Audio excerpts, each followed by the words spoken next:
What was the question? About the book stuff. Yeah, did you read the book? How did this movie come to be? Okay. Let's start with QnA. So, I read someone brought the book to me in 2005 and asked if I'd adapt it, and the book is called Wild Pork and Watercress. Well, here we go. Wild pork and watercress, which is a type of meal down in New Zealand. You're learning so much right now as QnA. Wild pork and that's the actual cover.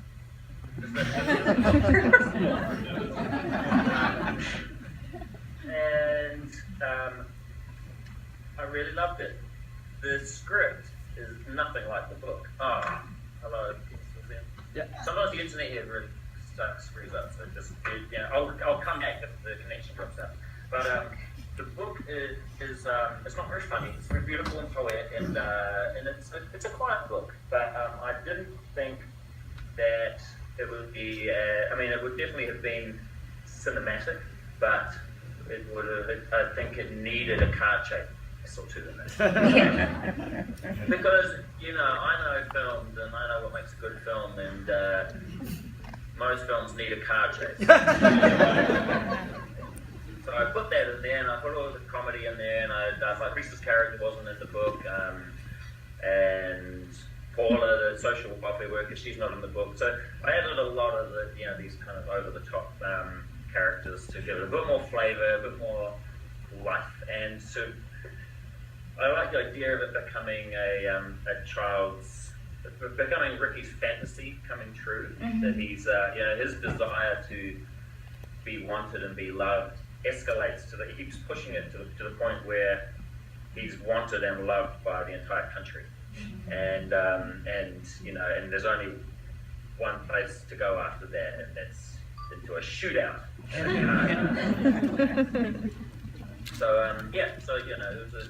was a slow genesis. I wrote the first draft in 2005, and then went off and made a few other films, and came back to it about a year ago. So very slow. I'm very lazy. You're so lazy. Can you talk about how you cast the movie? I just thought everybody was so amazing. For me, it was super exciting seeing Rima Tiwiata, because I love her so much. She played Bella, and she's a very well-known New Zealand comedian and an amazing, amazing actress. And she's just so warm and lovely, and did you always have her in mind? Did you always have Sam Neill in mind? And how did you find Julian?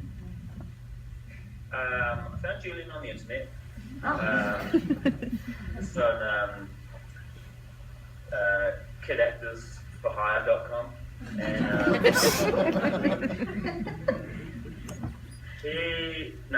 he was. I'd actually worked with him on a commercial a couple of years earlier when he was about 10, and I was very struck with by how amazing he was, how funny he was, and he was just very professional, and I liked that.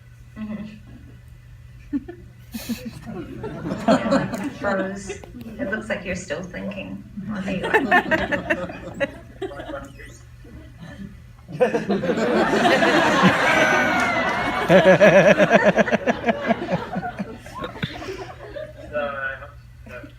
I just really got that the whole time, so I just.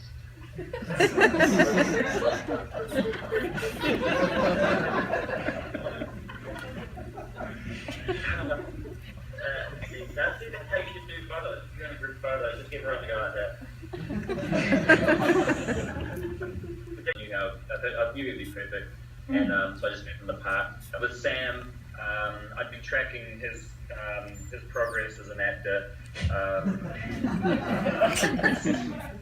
As a kind of up and comer, I'd seen him in and then as Scarlett Johansson's dad in The Horse Whisperer, so I thought that was the project that tipped him over the top for you. And, so I gave him his big shot, and 2 careers I made with this movie. That's so great. Any questions you want me to ask? I should have just emailed you. Do I have any questions? What? I'm yelling. Well, Taika, maybe you could talk a little bit about the filming process. How was the filming process? Yeah, I did want to ask you that, actually. Thank you. Because I wondered, here's something that I kept thinking, because you're not lazy, but I am quite lazy. And I was thinking, when they're way up in the mountains and everything, how did you get there? That's what I was wondering. I was like, did you have to hike for a long time? Okay. Talk about the film. Like, how long did it take to shoot? Did you have to sort of like shoot some of it at one part of the year and then wait for winter, or was it fake winter, or how did you do that? About 5 weeks to ship, about 5 New Zealand weeks, which converts to about 4 American weeks. Or I guess now about 68 UK weeks.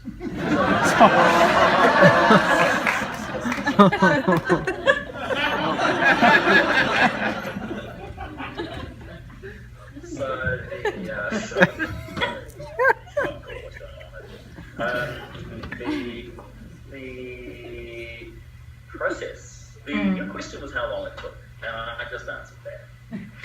Yeah, talk about the process then, because I feel like you want to. Oh, yes. Yeah, go. I just got distracted. Okay, so it was all through the North Island. We actually shot a lot on Army land down Wairau, where the Army has a big bunch of land, which is not a lot of people go in there, and certainly no film crew. So we got to film in places that have never really been seen before. And they were great. They were very helpful. They gave us all the tanks and things like that. We just approached them and said, "What are you guys up to?" And they said, "Oh, obviously not much."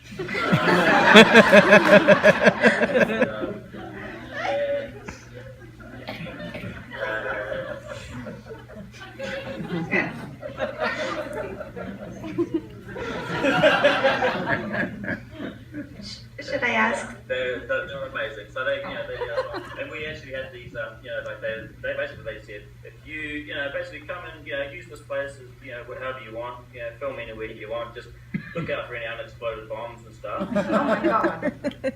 If you see anything looking like that sticking out,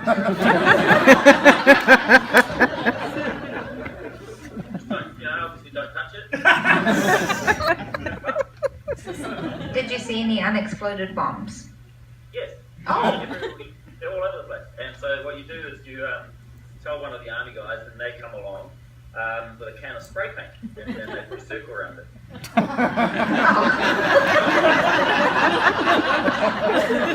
Comforting. And then you go. So Julian and all the rest of you kids don't play around in that little circle. That's a bomb. That's crazy. Should I ask the audience for questions? I feel like you hate how I'm doing this Q&A. We'll talk about it later.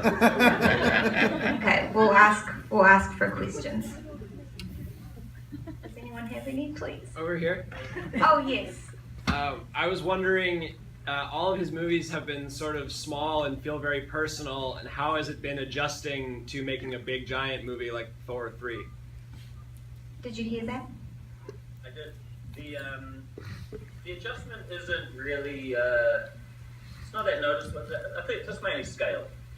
I think of this as an independent film with quite a few $1 million.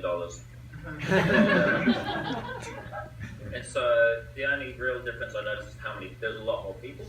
It's probably, I'd say, like there's a lot more organization. And I think maybe the big difference is also where, when you're shooting stuff, like, it's easier to imagine what the finished product would be like. So I can Wilderpeople with that pig scene when they're fighting that big scary pig. It was when we were shooting that, it was very hard to imagine that pig looking very cool in the movie because we had to wait until Weta Digital created the pig and put it into the shot. So in the edit, I was working with the footage of what we had on set, and what we had on set was basically kind of a pig puppet, really. That was created by the art department, and it was also puppeteered by the art department. And just imagine like a big kind of furry pig puppet suit kind of costume thing. And so the finished product in the movie, it looks like that.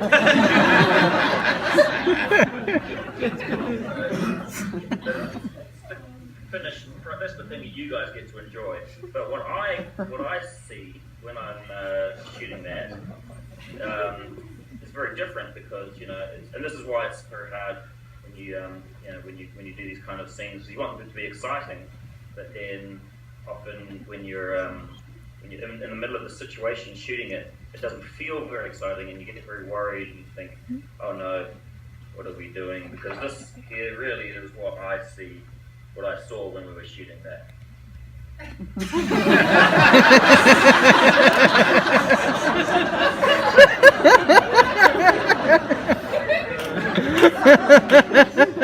So that was our entire art department, John and Neville.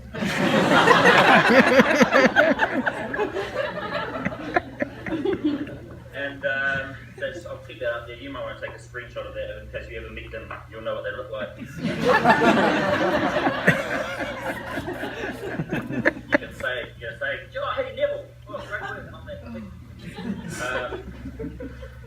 But yeah, so that's, I think probably that's the main difference is, a lot more of the effects are, you get a lot more support with that kind of stuff. Thank you. Okay, I can't really see anybody, but tell. Oh, okay. I just want to know what were some of your influences making this project, and I also have another quick question. I heard that there's a sequel to What We Do in the Shadows about the werewolves. Do you know anything about that? Do I know anything about that? Yeah, that's correct. We're very slow when What We Do in the Shadows, we came up with the idea in 2005, and then we wrote about a sentence a week for 7 years. And then shot. I mean, literally, our process was we would sit in a cafe for about 2 hours a day, and then someone would say, "Oh, what if Stu turned into a werewolf?" Oh, yeah, pretty cool idea. And we would knock off work for the day. And that would be it. No one would write anything down. So anyway, the sequel at the moment is called Werewolves.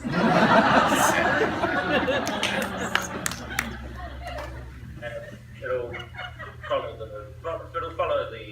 the werewolves, obviously. And also, oh, sorry, I was just going to remind you about your influences. Oh, influences, yeah. So a lot of films like, I guess, like a lot of 80s adventure films and ridiculous films and a lot of Australasian cinema from the 70s and 80s.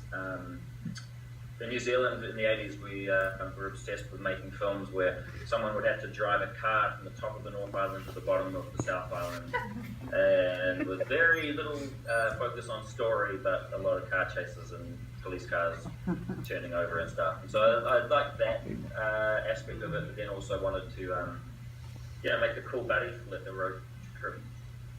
Basically a road trip where they've got no destination. But so yeah, films like Paper Moon, I think a little bit up. Even like 48 Hours, and I mean Thelma and Louise, obviously. And on Golden Pond.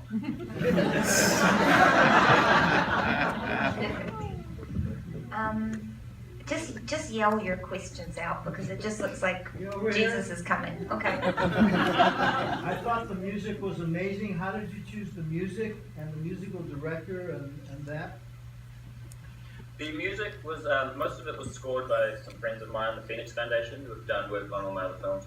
And then there were a few things that were in the script right from the beginning. Cinema was there since 2005, and I was very stoked to get that song. And then the Leonard Cohen one, which is a very beautiful song. It's been one of my favorites for many years, and just seemed, you always have I always make playlists and big lists of songs that I would like to put in films one day. Never really thinking that I'll get a chance, but then now and then, you get put something like a Leonard Cohen. Instantly cool. So were you your own music supervisor? I don't know if we had one. I don't know if we could afford one. The music budget is usually the first thing you start spending when you run out of money. So, I'm sure we had, bigger ideas of songs to put in there, and then you just car chases become way more important than songs when you're shooting. And by the end we really just, we were quite limited in the budget for the music, so that's when you get your friends to do everything. It's a good plan. Are there other questions? Yes, I saw you. It's just something. How long does it take for you to finish a draft other than what we do in the shadows? Like when you start a script to finishing it, how long does it take for you? Can you repeat that to me, please, Mum? Oh, she was just asking how long it takes for you to finish a draft of a movie, other than what we did in the shadows, which you just said took 7 years of a sentence a week. But how long does it typically take you to finish a draft of a screenplay? My process, I love saying the word process. Good filmmaker word. My process is to write a first draft. And then what I do is I write it, then I put it away and forget about it, or go and do something else for months and months, and then sometimes years, and then I'll come back to it and read it, and I'll be like, who the hell wrote this stupid thing? And then rewrite it, but I usually rewrite the kind of, I'll read it and I'll understand what the actual film is about, and then rewrite it with that knowledge, so you kind of have a time filter. And then you get, I think you get a much better script having time to grow as a person. I'm a different person than I was. 2005. You know that, Mel. I certainly do.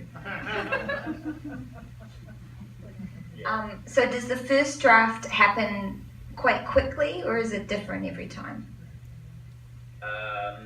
Quite quickly. Yeah. Quite quickly. And then about 7 years of nothing. Well, it's working. All right, are there other? Oh yes, I see you as well. Do you have any life-changing advice for a writer? I don't. I mean, I feel like there are a lot of writers who like to do it fast, and there's a lot to be said for a first draft being brilliant. Usually, first drafts are actually like the best version of the film. But then often, I think often people don't take their time to just let the words sit, and it's like a good kimchi, isn't it? You just want to put it in a jar and let it ferment a bit. You don't want to rush kimchi.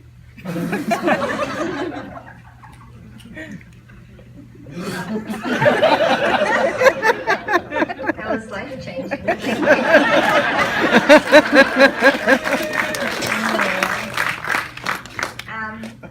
a couple of people. That's okay.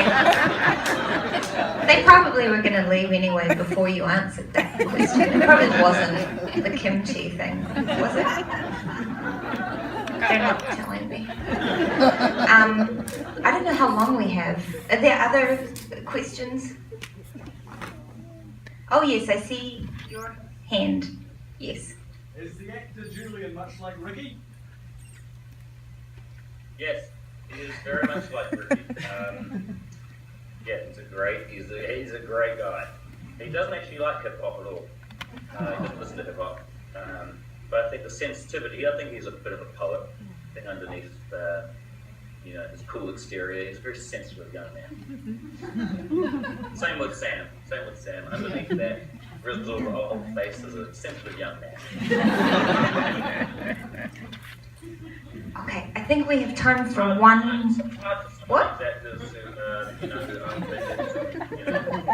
live on a vineyard. Oh, that's right. Sam Neill lives on a vineyard. It's this terrible, terrible life. I think we have time for one more question if anybody has an. I have a question. Okay. So in Boy, we saw sort of his obsession with Michael Jackson, and here we saw Ricky's obsession with Tupac. Is that more about your kind of love for American pop music or American pop culture? Could you please translate? Yes. New Zealand? In Boy, your central character was obsessed with Michael Jackson, and in this movie, Ricky's obsessed with Tupac. So, is that your own sort of personal obsession with American pop culture, or where does that come from? Is that kind of your question? Okay. Oh no, I'm obsessed with Benson TV show. With Benson? What is that? Is it real? Too young, Mel. You don't know Benson, but no, I'm obsessed with both Jackson and Tupac. I don't, it's not. Boy is a little bit autobiographical, but not really. This is definitely not autobiographical. I mean, there's certain things I think are funny. Like there are kids in New Zealand, certainly teenagers, who still believe that Tupac is going to make it at his second coming, or he's going to return to us, and they're all into this Illuminati stuff.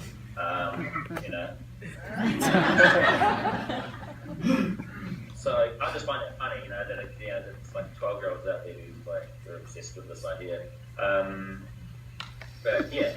I mean, most of these, there's nothing really autobiographical in this. They're very ridiculous characters, some of them. Like Paula, the social welfare worker, there's no way she could exist, really. What social welfare worker would ride a tank in a car? It's true. I told her to base her character on Tommy Lee Jones from The Fugitive. That's great. She was great. That's Rachel House, right? Yeah, she's so good. All right, I think that's it. I think we have to wrap it up. Okay. But it was very nice to see you, and your movie's amazing.